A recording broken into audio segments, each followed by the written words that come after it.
What's up, what's up, what's up? I'm back. And I'm going to stay more consistent this time, you know? I just had to figure things out. But let's talk about the March 1st fight with Gervonta Tank Davis and Lamont Roach. Tune in. Let's talk about it. So let's talk about Gervonta Tank Davis, right? 30 wins, 28 KOs, zero losses, right? Zero draws, you know what I'm saying? He's 30 now. He's 5'5", and he has the reach of 67.5 inches, right? His style, what we could say, power, aggression, counter punching. He has good footwork, great body punching ability, combination punching. So that's all in a nutshell, Gervonta Tank Davis. Now let's go over his strengths and weaknesses. So Gervonta Davis, strength and weaknesses, right? We know the strength is, well, his best strength that everybody knows is his knockout power, right? He has a great ability to deliver the knockout punch. So, knockout power. His aggressive style. We've seen him in numerous fights when he doesn't want to box. Those on the high guard, he'll walk you down, pick off shots, and pick his shots. Counter punching ability. We've seen numerous times where, like we said, he is in that high guard or he is boxing, waiting for you to throw a punch, slip, throw a hard counter. Sometimes that counter ends the fight, or sometimes that counter is like the third punch away from ending the fight. So counter punching ability is his strength. Body punching. He's a tremendous body puncher, as we've seen with the Ryan Garcia fight, the stoppage to the body, right? His footwork and his angles. I don't think he gets enough praise for that. Even in the last fight with Frank Martin, how he to land that shot, he had to reset. He took a step, inch closer, and then he threw the kill shot. So his footwork and his angles are great. And then also his composure to keep calm under pressure, right? Like, we've seen a lot of times where Gervonta Davis is getting hit or people are throwing a lot of value punches at him, and he just in the pocket, taking it, rolling. We don't ever see him unravel. He stays composed. So that's a great thing that we see him do all the time. Now for his weaknesses. I don't agree all of these are his weaknesses, but we'll run through it, right? We say defensive vulnerabilities. We see sometimes Gervonta is in the fight and then like it's like his mind is slip a little bit. He's looking out the ring. He's doing stuff he don't have to do, and he'll probably take a couple punches that he don't need to take because of it. Stamina concerns. In the beginning of his career, they always was worried about his stamina concerns, saying that he had stamina problems. I never agreed with it, and I think it was for the fact he never really was going to the end of fights. He was finishing fights early, or he wasn't throwing much. He was like being calculated, and then he'll throw a punch to end the fight. So a lot of people thought he had stamina problems. I don't.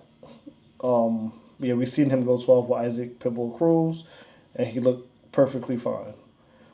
He's over resilience on power. That's something I think I agree with. Right? We know Gervonta Davis. He starts these fights.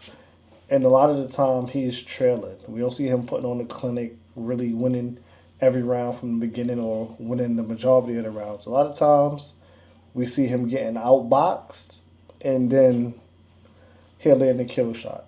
But if you're a real boxer or you just have that boxing eye, a lot of times he's getting outboxed and getting outworked. But I see him winning the war. It's like losing the battle, but winning the war, which means like a person that probably land a lot of jabs, win around. But I see what Gervonta is doing, probably putting the mental pressure on him to break him down, probably landing like the good stiff jabs to the body to take air out of him in the long run. So that's something that I do see him do, right? So I wouldn't say, so even though he's over resilient on power and that causes him to lose rounds, I see what he's doing to win the later rounds. He's setting it up. Inexperience when it comes to top opposition, I agree. He is inexperienced when it comes to fighting top level fighters, but I do believe he fought some great fighters, but he never fought nobody at the division like where he's number one, he fights the number two, or vice versa. And then we could talk about his tactical adjustments. A lot of people feel like he doesn't make those adjustments in the ring. Like we said, he's always down in the fight. We don't see him, come out like I'm going to win these rounds. He does have the kill shots, but we don't see him make the adjustment to actually win the rounds and do things like that. So I'm on the borderline with the tactical adjustments because I do believe he does it. Like we know if he's down on a fight, he knows how to change it around. But I guess people want to see him do more as far as win the rounds. All right, now let's talk about Lamont Roach. 25 wins, 10 knockouts, 1 loss, 1 draw, right? He's 29 years old, he's 5'7", and he has a reach of 68 inches.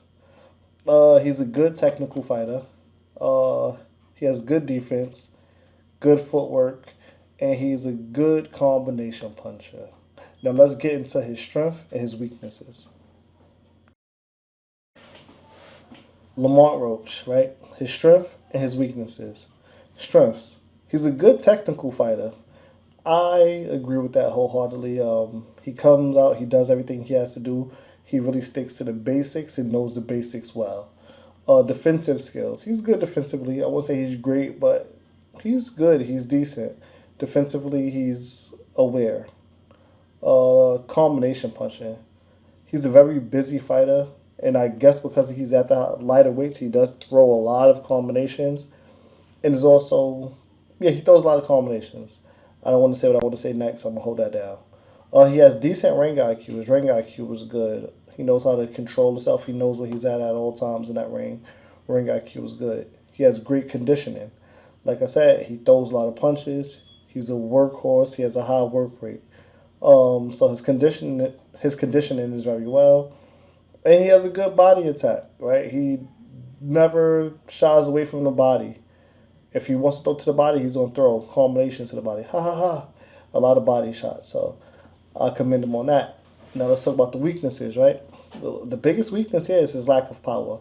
He doesn't have a lot of power. And that's, he doesn't have a lot of power. I'm not trying to just be negative, but that's a big weakness for him. So that explains the 10 knockouts in 25 fights. Defensive vulnerabilities, right, against pressure fighters. When we see him against pressure fighters, he doesn't look as good, and the pressure fighters can get to him, kind of break his spirit. He kind of looks like he unravels a little bit when he fights a pressure fighter. He's inconsistent when it comes to adjustments, and I guess that's because of the pressure fighters, right? That they say that when they see him fight the pressure fighters. He's a good fighter, but when we see him fight pressure fighters and they're bringing on the pressure, he gets a little unraveled, and it looks like he doesn't really adjust well. He continues to fight, but he doesn't adjust well when it comes to those pressure fighters and people putting the pressure on them. And then also, just like Tank, he's inexperienced against top-level opposition, right? He has 1 loss. And that was to a fighter that wasn't even, I wouldn't say he was top-level opposition. He was a champion, but I don't believe he was top-level opposition. So that's the breakdown of his strengths and weaknesses. Okay, let's talk about the recent performances. Tank, right? He fought Frank Martin. That was an 8th round knockout, right? Frank Martin was undefeated with 18-0.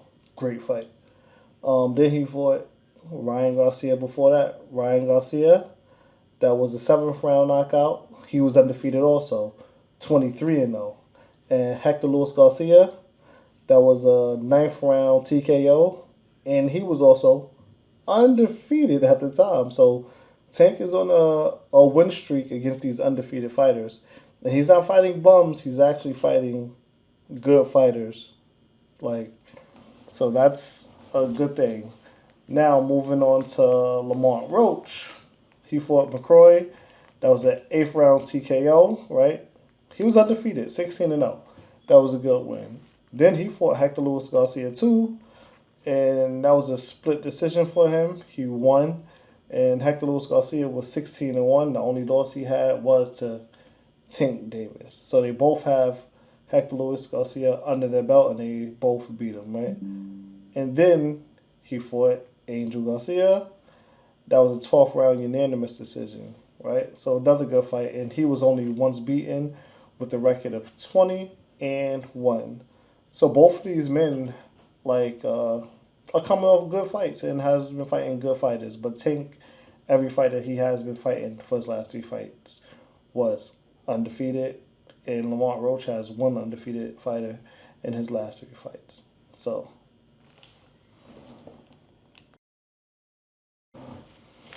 okay, now let's talk the numbers, right? Head to head. The height, Gervonta Davis is 5'5", Lamont Roach is 5'7", so Lamont Roach has him there.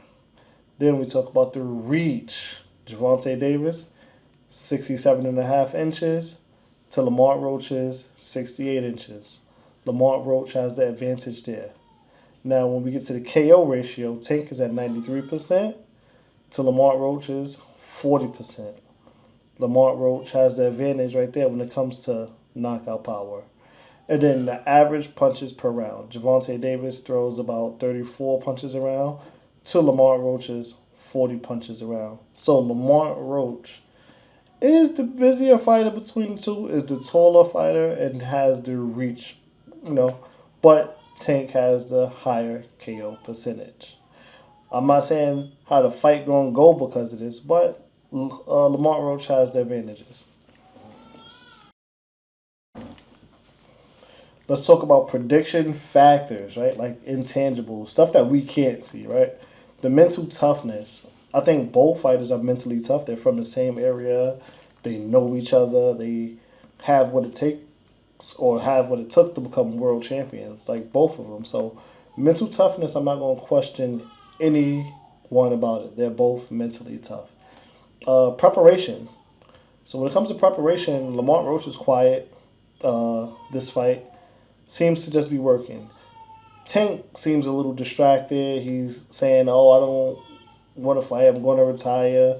Fight canceled. Then the fight is on. So Tank seems a little bit more unraveled this fight. Don't know why. Maybe he's just selling it. Maybe not. Maybe he really doesn't want to fight no more. Maybe he's not interested. So that causes a kind of red flag. If he's not selling a fight, that's a red flag for a fighter when fighters say they want to retire. You know what they say. If you're thinking about retirement, you better retire. There's also, with his training camp, people questioning whether he was with his coach or not still. But he came out and said, "My coach is tatted on me. That's forever. My coach ain't going nowhere." So he cleared that up. So him and his coach is still together. And Lamont Roach, him and his team is still together and going strong. Now let's talk about the fight conditions. The venue is in Brooklyn. Let's go. I will be in attendance. You see the hat is New York. You know what I'm saying? So I'll be there. Brooklyn, the hometown. The weather doesn't even matter because it's not like a dome or something. It's not outside.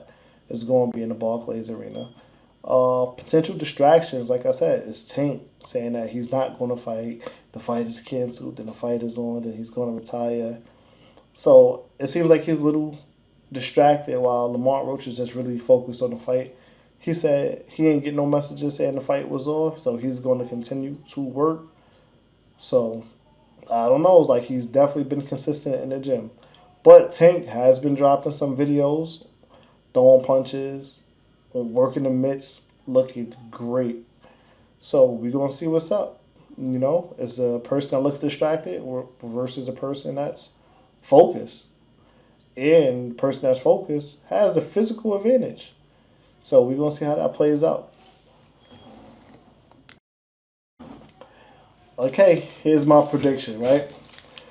Is the winner, of course, we're going to see Gervonta Tank Davis. Method of victory, I think, is going to be a stoppage anywhere from 7 to 10, right? 7 and 10, I believe that's where the stoppage happens.